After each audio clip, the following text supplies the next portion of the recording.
Hey, Mike from BlindsOnline.com, and I'm here today to show you how to install your brand new 3/4 inch single cell blackout shade.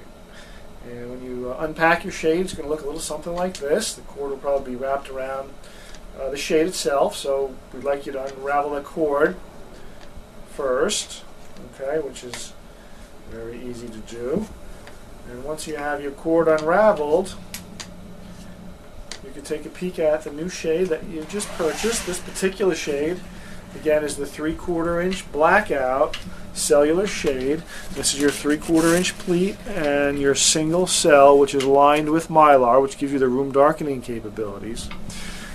This particular shade is in the color Rose Blush, and it comes with the matching head and bottom rails, which are made out of painted aluminum. Also included is the heavy-duty cord lock, which is really what operates the shade. It keeps it in place when you lock it and when you unlock it. Okay, so now that we have unpacked the shade, just take the shade and put it off to the side. And we're going to ask you to locate the mounting brackets. The mounting brackets are also packaged with the shade, and these are what we call universal mounting brackets. Universal because they can be used for either an inside mount or an outside mount.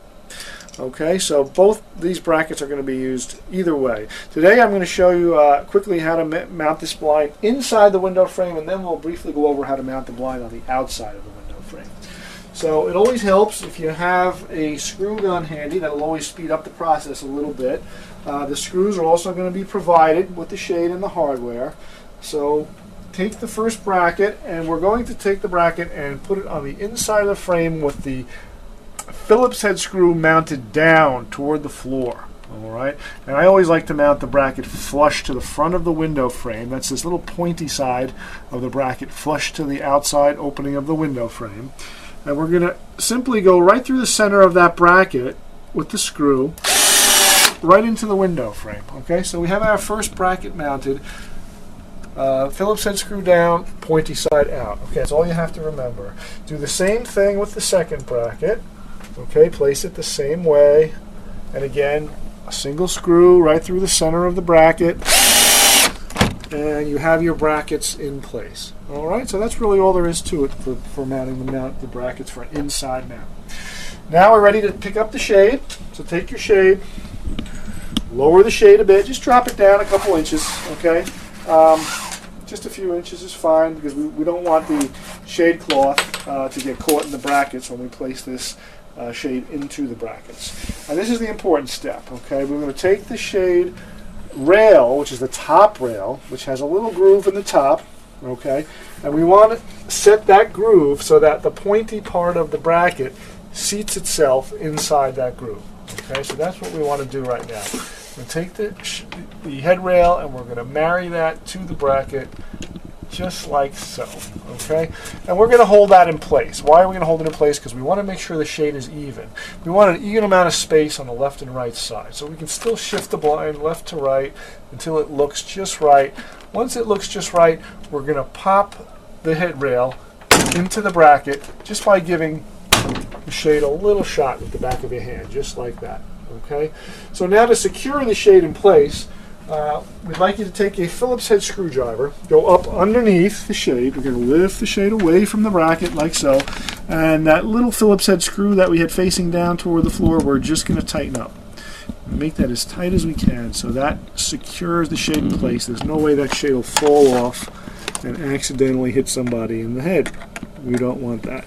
Alright, so we're going to tighten up on that screw real good, and now we have the shade fixed in place. And guess what? You're done. You can release the shade by moving the cord toward the inner part of the shade. You can lock the shade in place by moving it toward the outside. All right, so now you've completed your inside installation for your 3/4 inch blackout shade. Now there is one other thing that comes along with the hardware, and that's what we call a cord cleat.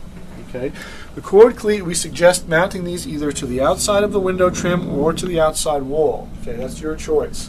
But the whole reason behind that cleat is to hold the excess cord so that when you pull the shade up and the cord gets very long, you can easily just hang this cord up and keep it out of reach of young children. We don't want young children getting a hold of this and accidentally wrapping it around their neck. Okay, so that's the whole purpose of the cord cleat.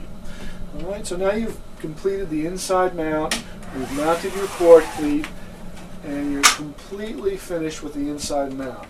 Now, let's say you've decided to mount the shade on the outside of the window frame as opposed to inside. Either you didn't have enough room or you just like the look of it better. Either way, we're going to do something very similar. We're going to take those same mounting brackets that we used for the inside mount, and we're going to do one of two things. We're either going to mount it directly to the window molding. Okay, we're going to take the bracket, pointy side facing out, Phillips head screw facing down toward the floor, and we're going to mount that bracket directly to the window trim. Now, I've used Velcro just to speed things up a bit, but you're going to be supplied with 2 screws that are going to go through the 2 holes and directly into the window trim. Okay, that's one way of mounting an outside mount. Now, the second way is to mount the shade up above the window trim as opposed to on the window trim. Okay, in which case I would suggest that you order the optional spacer block. Now, this will be available at checkout for no additional cost, and you'll just have to put a little check mark in the box that says you want the spacer blocks. And what that'll do, you'll space the bracket far enough away from the wall so that when the shade goes up and down, it doesn't rub against the window molding. Okay? So once we have the spacer block and the bracket aligned, we'll bring that whole unit up to where we want to mount the shade, which is just above the molding. Okay? Again, we're just using Velcro to hold it in place today, but you're going to hold this in place and drive 2 screws right through those holes, and that'll firmly mount the bracket in place. Okay? So once you have your brackets mounted, it'll be very similar to the way we install this. We're going to bring the shade up, we're going to align it, we're going to put the pointy part of the bracket into the little groove in the front of the bracket, we're going to push the shade back, tighten up on the Phillips head screws, and your outside mount installation will be complete. And that's basically it. If you have any additional questions on how to mount the shade, you always feel free to give me a call. Mike from blindsonline.com, and thanks for watching.